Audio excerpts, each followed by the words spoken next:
Alhamdulillah wa salatu wa salam ala Rasulillah ma ba'd. This is audio number 17 from Fatawa Arkan al-Islam, Shaykh Muhammad Uthaymin, from the Fatawa Siyam Fatawa on fasting. And we are now on question number 411, and we are going to combine 411 bi'idhnillah with 423 because they're talking about the same issue. So the questioner asks, what is the ruling on a fasting person using kuhl? Using kuhl, and that's the antimony as known in the English language. Now the Shaykh is saying here rahimahullah that there is no harm in a person using kuhl whilst he is fasting.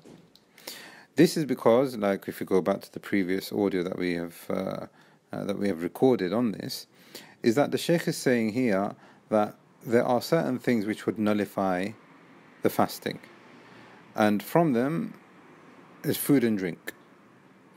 So this is the opinion of Shaykh al-Islam ibn Taymiyyah. What is prohibited is food and drink, and if food and drink or anything like it goes down the mouth or the nose, then that would break the fast. That would break the fast. And this is the opinion of Shaykh al-Islam ibn Taymiyyah. This is due to the statement of the Prophet sallallahu alaihi wasallam, "Baligh fil istinshaq illa an takun sa'ima." Be excessive in snuffing up water through your nose when making wudu, except if you are fasting.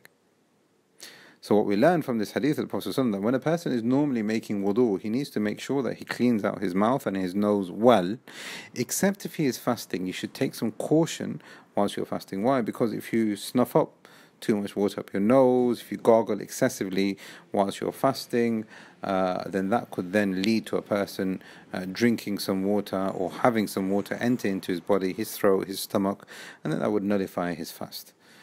Therefore, from this we can deduce this hadith of the Prophet ﷺ, that anything which is food or drink and it goes down the mouth and the nose, then that would break the water, because the hadith is talking about water. That would break the fast because the hadith is talking about water going through the mouth and the nose. But Ibn Taymiyyah rahimahullah is saying that if it goes through the mouth and the nose and it is not like water and it's not like food and it's not like drink, then it doesn't break the fast. However, the Shaykh say here towards the end of his fatwa 411 is that if a person has drops or kuhl that enters into the stomach, then the Shaykh is of the opinion that that would invalidate the fast.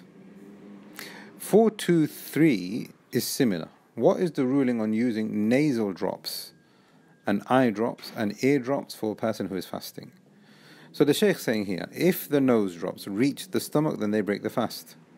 And this is due to the hadith of Laqit ibn Sabira, the hadith that we have just quoted just now, Baligh fil istinshaq illa an takun sa'ima. Meaning, when you are making wudu, make sure you clean out your mouth and your nose well. Use water which is going to be sufficient for you to gargle and sniff up water.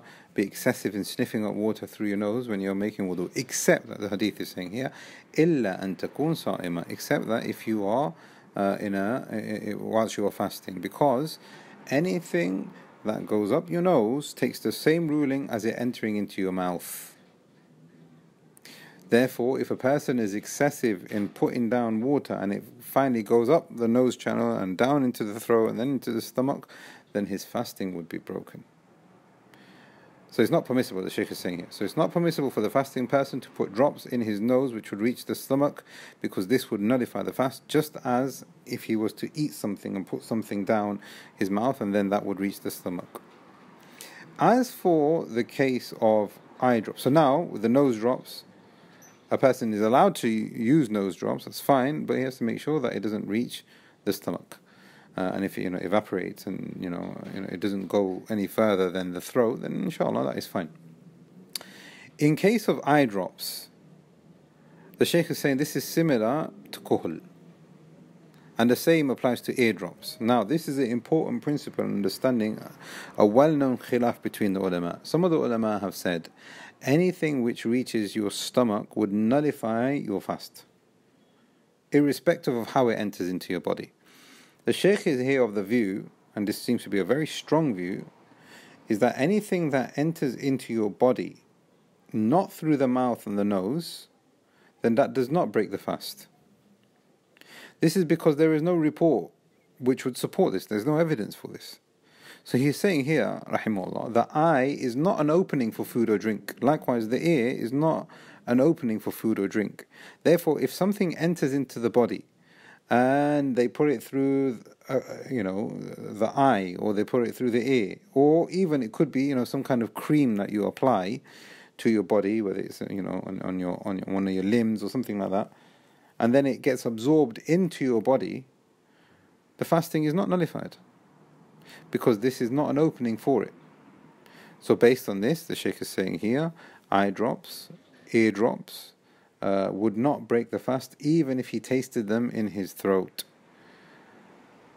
And this, like we've said, seems to be the correct opinion, unless if that thing that he is put into his body takes the same ruling as food and drink, as we have previously established.